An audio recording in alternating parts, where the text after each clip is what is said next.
Tervist, minu nimi on Vollifred, mina olen robotniiduk.pro klienditeenindaja ja paigaldusekspert. Meie oleme siis Viperi maaletoojad ja täna võrdlemegi meie Viperi K-seeriat siis Husqvarna 400 seeriaga. Vaatame, mis on nende erinevused ja proovime samal ajal jääda võimalikult erapooletuks. Vaatamegi, mis meil siin on. Meil on siis nii Viperi K-seeria kui ka Husqvarna 400 seeria. Mõlemad on mõeldud pindadele 1500 ruutmeetrit kuni umbes 5000 ruutmeetrit. Mõlemad kasutavad Bluetooth 4.0 sidet, mõlemal on GSM side. Ja pealtnäha võikski, keskmine klient võiks vaadata, et mis neil siis vahe on. Ja täna proovimegi selle lahti arutada. Esimese asjana vaatamegi mõlema roboti põrketehnoloogiaid, et kuidas nad pinnasel tunnevad ära igasuguseid ettejuhtuvaid takistusi ja kuidas nad selle suhtes põhimõtteliselt töötavad. Husqvarnal on selline ühes tükis korpus ümber teda, mis liigub igas suunas. Ja vastavalt siis sellele, et millise punktiga ta kokku puutub, ütleme, kui ta selle nurgaga siin sõidab millegi vastu, siis ta ka vastupidises suunas sõidab edasi. Et selline on Husqvarna tööpõhimõte. Viperil on põrketehnoloogiaks siis tema roboti eesosas olev selline bumper, mis on 40 cm lai ja 3 cm paks. See annab juurde siis turvalisusele, kaitseb nii robotit kui ka aias olevaid objekte. Ja tulevikus, kui ta on ala natuke paremini tundma õppinud, siis iga kord, kui ta tunneb, et on ees võib olla mingisugune objekt, siis ta võtab selleks hoo maha. Mille poolest erinevad nendel kahel mudelil kasutajaliidesed?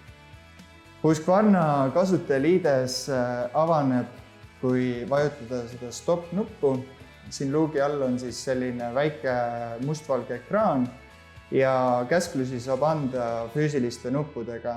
Et on selline klahvistik, on siin numbriklahvid, millega saab sisestada PIN-koodi, navigeerida saab nooleklahvidega ja on erinevad muud käsklused, mis siin on siis menüü jaoks start ja igal asjal on peale kirjutatud. Üsna sarnane tegelikult nagu kunagised Nokia klahvidega telefonid. Viperi kasutajaliides avaneb, kui avada selline luuk, mis siis sulgeb magnetitega ja tal on puutetundlik display, ehk siis füüsilisi nuppe on ainult üks. Display on natuke suurem ja ülejäänud käsud saabki anda läbi siis puutetundliku display.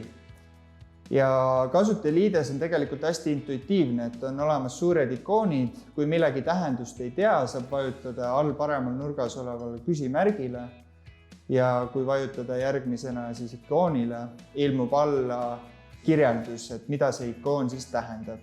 Tegelikult tal on nüüdseks ka välja töötatud eestikeelne kasutajaliides.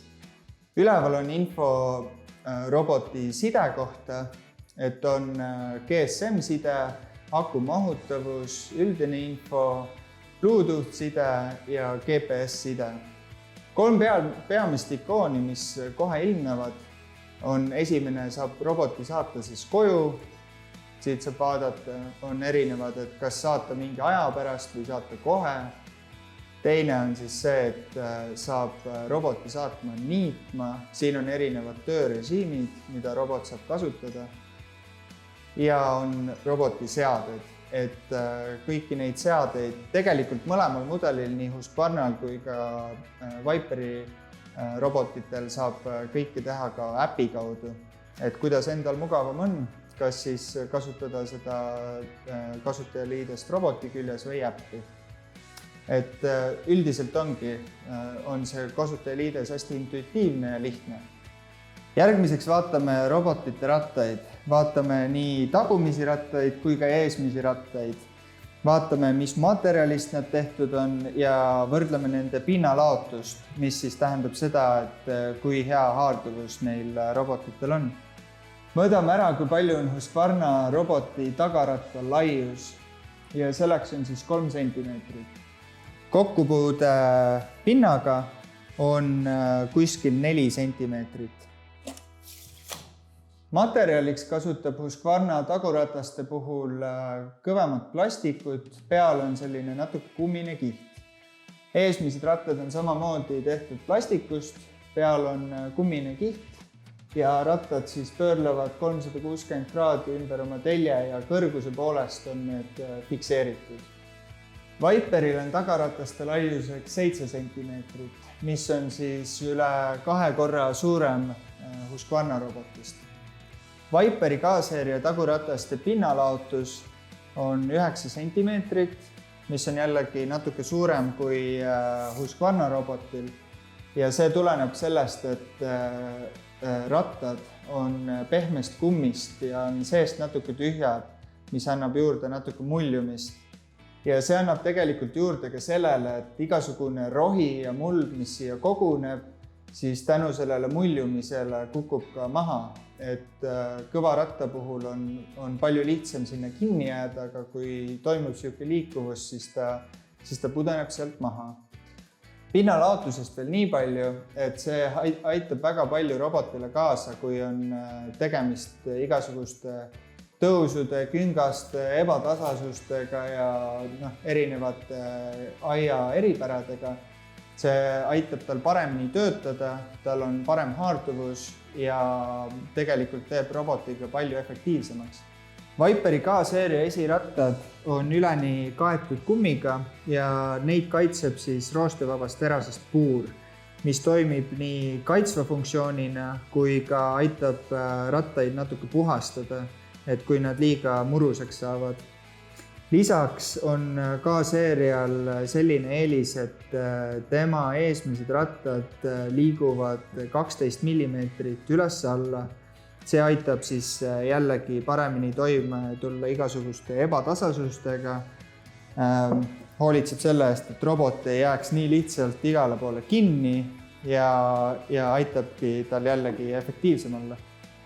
Robotniiduki puhul on kindlasti oluline ka lõiketera.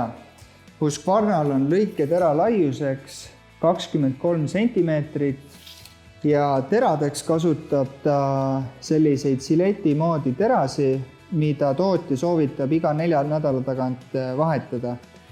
Kaitseks on tal peal siis selline metallist disk, mis kaitseb terasi ja kaitseb aias olevaid objekte, inimesi igaks juhuks.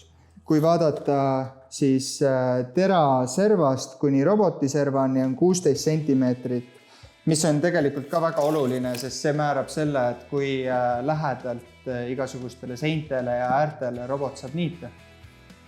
Viperi lõiketera laiuseks on 25 sentimeetrit ja teradeks kasutab ta selliseid natuke paksemaid roostevabast terasest terasi, mida on siis ühe selle ketta peal 6 tükki. See tähendab siis iga pöörde peal toimub 6 lõikamist. Lõiketera servast kuni robotiservani on 10 sentimeetrit. Ehk siis see tähendab jälle seda, et kui lähedalt saab seintele ja objektidele niita, et jällegi natuke lähemalt kui Husqvarna 16 sentimeetrit. Teadagi erinevad robotid laevad natuke erinevalt. Husqvarnal on roboti eesosas sellised metallist kontaktid, millega ta peab laadijasse sisse sõitma. Ja Viperi K-seerial on need siis tagaosas, millega ta saab laadijaga kontakti, et puutub nende roostevabast terasest kontaktidega laadija ära. Veel mõned tähelepanekud nende 2 mudeli vahel. Husqvarnal on siin allosas on selline kaabel, mis on natuke lahti jäetud. Tal on ka lüliti, sisse-välja lüliti on allosas ja siin on siis selline luuk, mille saab lahti teha ja see on talviseks siis hoolduse jaoks, et tehnik saaks tarkvara uuendusi teha. Viperi allosas on märgata vahetatav aku, mis on tegelikult eeliseks, et kui tulevikus on plaan niiduala kas laiendada või kui pärast aastate pikkust niitmist vajab aku vahetamist, siis saabki selle lihtsalt ära vahetada ja panna uue aku. Ja et talvel hoolduses ei peaks hooldusesse viima ka laadimisjaama, on siin ka selline ava, kuhu saab siis kaabli otse robotiga ühendada, et talvisel ajal oleks seda lihtsam laadida. Nüüd, kui robotit on vaja tõsta, siis ka selleks on mõlemal robotil disainitud sang. Vaatame, Husqvarnal tegelikult seda näha ei ole, aga see on tal siin taguosas korpuse all ja saab siit kinni võtta ja tõsta. Viperil on selleks siis roostevabast terasest jällegi selline liikuv sang, et saab seda mitmes erinevast positsioonist tõsta, et saab kas üles või ka niimoodi tõsta. Ja see läheb siis roboti sisse, korpuse sisse tagasi, et see ette ei jääks.